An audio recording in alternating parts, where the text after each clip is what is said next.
Madam आपने बोला था कि मीटिंग में आना ही पड़ेगा। हाँ बिल्कुल सही सुना आपने, आपको पेरेंट्स टीचर मीटिंग में आना ही पड़ेगा। ठीक है मैडम, तो आ गया मैं। अब बताइए इसकी क्या रिपोर्ट है? आप ही देख लीजिए, रिपोर्ट्स बिल्कुल भी अच्छी नहीं है इसकी, सिर्फ पासिंग मार्क्स ही आए हैं। लेकिन इसके कम मार्क्स क्यों आए हैं? पढ़ाई पे बिल्कुल भी ध्यान नहीं है इसका, और ना ही आप लोग ध्यान देते हो।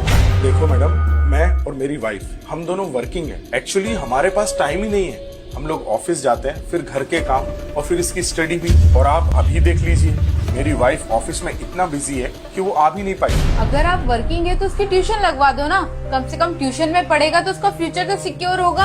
अच्छा बेटा, आप बाहर जाकर बैठो, मैं आता हूँ। मैडम आप एक बात बताओ, अगर इसको हमें ही पढ़ाना था, ट्यूशन वालों से ही पढ़वाना था, तो फिर हमने इस स्कूल में एडमिशन ही क्यों दिलाया? आपके बोलने का मतलब क्या है? मतलब ये मैडम कि मेरा बेटा सुबह 9 बजे से लेके दोपहर के 3 बजे तक 6 घंटे आप लोग के साथ में रहता है। जब 6 घंटे में आप लोग ही नहीं पढ़ा पाए, तो मैं 1 घंटे पढ़ा के या कहीं कोचिंग पे 1 घंटा पढ़ के क्या ही कर लेगा वो?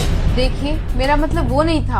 आपका क्या मतलब है हमें सब समझ में आता है। अरे आप लोगों की फीस ही इतनी ज्यादा है, लाखों रुपए हमको स्कूल में भरना पड़ते हैं। मुझे और मेरी वाइफ को इसीलिए जॉब करना पड़ता है ताकि हम फीस भर सकें। जब मैडम ड्रेस यहाँ से लेना है, फूड यहाँ से लेना है, बुक्स यहाँ से लेना है, पूरी स्टेशनरी यहाँ से लेना है, तो फिर पढ़ाई भी तो इसी स्कूल में होनी चाहिए ना। तो मैडम मेरी बात आप कान खोल के सुनो, मैं इसको किसी भी ट्यूशन क्लास में नहीं भेजने वाला और ना ही मैं मेरे बेटे को घर में प्रेशर देने वाला हूँ। तो आप लोगों की जिम्मेदारी बनती है कि मेरे बेटे को पढ़ाएं और उसके मार्क्स अच्छे आए। अगली बार हमें बुलाने से पहले ये सोच लेना कि अगर मैं यहाँ पर आया तो ये सवाल मैं आपसे पूछूंगा कि मेरे बेटे के कम मार्क्स क्यों आए।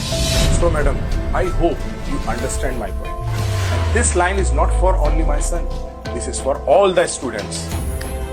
Thank you.